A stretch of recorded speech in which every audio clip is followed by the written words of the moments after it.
Good morning, সবাই কেমন আছো? আশা করছি সবাই খুব ভালো আছো, আমিও ভালো আছি। সকাল সকাল ওষুধ আর গরম জল খাওয়া হয়ে গিয়েছে। এখন এই যে 1 কাপ চা আর পতঞ্জলির দুধ মিল্ক বিস্কুট। এই বিস্কুটটাও কিন্তু আমার কাছে খুবই ভালো লাগে। সবাই খুব বেশি ভালো না খেলেও আমার খুব পছন্দের একটা বিস্কুট।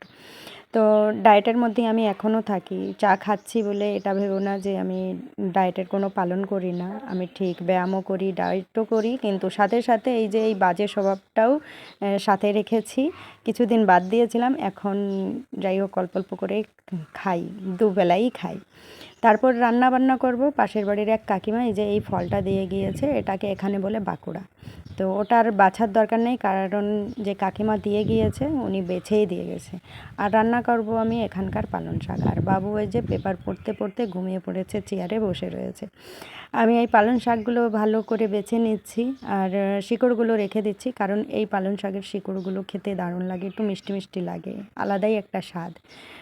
পালং শাকের মধ্যে কয়েকটা আলু কেটে নিয়েছি আর কাঁচা লঙ্কা, আর এইটা একটু মশলা দিয়ে রান্না হবে। মশলাটা আমি পাউডার মশলা ইউজ করব, যেটা এখানকার মশলা, ওই মশলা দিয়ে রান্না করব। আর দুই সবজিতেই একটু মটরশুঁটিও দেব, পালং শাকের মধ্যেও দেব, আর ওই বাঁকুড়া রান্না করব তার মধ্যেও দেব।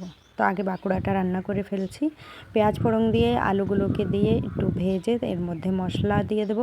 মশলার সাথে সাথে বাঁকুড়ার পাকা টমেটোর মটরশুঁটি এগুলোকে দিয়ে দেবো। এবার ভালো করে কষিয়ে একটু ঝোল দিয়ে গামাখা লাস্টে ধনেপাতা দিয়ে নামিয়ে নেব। তো বাঁকুড়াটা আমার খুব বেশি পছন্দের না, অত বেশি পছন্দ করি না, কিন্তু ওই কাকিমার একটু অসুবিধা ছিল, বলল যে আমি রান্না করব না, তাই আমি ভাবলাম চলো, ওয়েস্ট বেঙ্গলে তো পাওয়া যায় না, রান্না করে একটু খাই।